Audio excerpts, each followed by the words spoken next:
حضرت صاحب، ایک قول بہت مشہور ہے، یوں سنا جاتا ہے کہ جس کا کوئی پیر نہیں اس کا پیر شیطان ہوتا ہے۔ اس قول کی کیا حقیقت ہے؟ اس بارے میں تھوڑی آگاہی فرما دیں۔ واقعی یہ بات بہت اٹھائی جاتی ہے، تو اس کی ذرا وضاحت ہونی چاہیے۔ اس میں یہ ہے کہ یہ قول تو ہے ہمارے بزرگوں کا، حضرت بایزید بسطامی رحمۃ اللہ تعالی علیہ، بسطامی بھی پڑھتے ہیں، بستامی بھی پڑھا جاتا ہے۔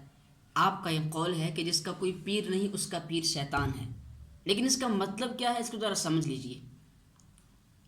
بنیادی طور پر جو بات ہے وہ یہ ہے کہ یہ جو پیری مریدی کا کنسیپٹ ہمارے ہاں پایا جاتا ہے، تو یہ کوئی کسی کا مرید بننا نہ فرض ہے نہ واجب ہے، اور نہ ہی اس درجے کے اعتبار سے اس کو آپ سنت کہہ سکتے ہیں۔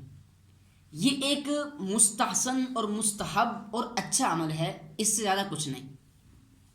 اب یہ جو قول ہے کہ جس کا کوئی پیر نہیں اس کا پیر شیطان ہے، تو اس کا مطلب یہ ہے کہ ایک شخص وہ ہے کہ جو اس کے تمام عقائد وہی ہیں کہ جو مسلک حق اہل سنت و جماعت کے ہیں، اولیاء کرام کو مانتا ہے، ان کی کرامات کو مانتا ہے، انبیاء کرام کے معجزات کا معترف ہے، اور جملہ جو بھی اہل سنت کے عقائد ہیں، جو اہل سنت میں سے ہر سنی کے لیے ضروری چیز ہے، وہ اس کا معتقد ہے، لیکن وہ کسی سے مرید نہیں ہے۔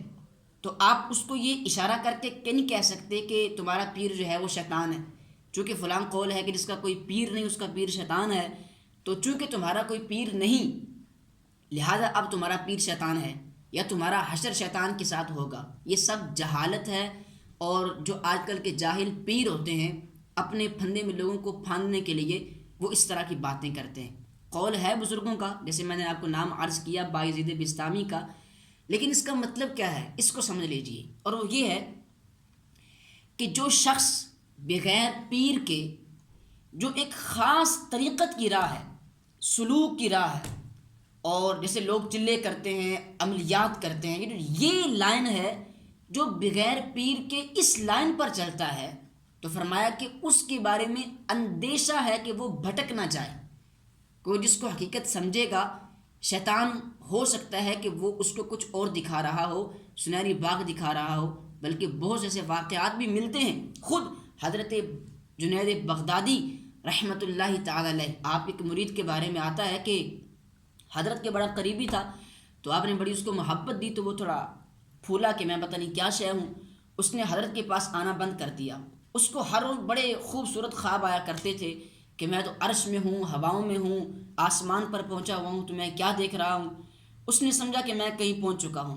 حضرت نے دیکھا تو وہ آپ کی مجلس میں نہیں تھا، تو کہا کہ وہ فلاں کدھر ہے؟ تو کہا جی حضرت اس نے کہا ہے کہ مجھے اب ان کی ضرورت نہیں ہے، اور مجھے تو بڑا اونچا مقام مل گیا ہے۔ حضرت نے پیغام اس کے نام بھجوایا کہ جب تمہیں خواب آئے اب اس طرح کے، تم نے خواب کے اندر لا حول پڑھنی ہے اور اعوذ باللہ پڑھنی ہے۔ اس نے کہا ٹھیک ہے۔ خواب آیا، وہ اس نے سنہری خواب دیکھے کہ میں عرش پر ہوں، آسمان پر ہوں، تو اس کو پھر اپنے پیر کی بات یاد آئی اور اس نے لا حول پڑھا۔ جب اس کی لا حول اس نے پڑھا اور اس کی آنکھ کھلی تو وہ کچرے کے ڈھیر کے اوپر موجود تھا۔ تو آپ نے پھر پلٹ کے آپ کی بارگاہ میں قدموں میں حاضر ہوا کہ حضرت مجھ سے غلطی ہو گئی ہے، تو آپ نے کہا کہ یہ شیطان تھا جو تمہیں گمراہ کر رہا تھا۔ تو اس قول کا مطلب یہ نکلتا ہے کہ جو راہ سلوک پر، راہ طریقت پر، عملیات میں آگے بڑھتا چلا جاتا ہے اور اس کا کوئی پیر نہیں ہے، تو اس کے بارے میں اندیشہ ہے کہ شیطان اس کو پھسلا دے۔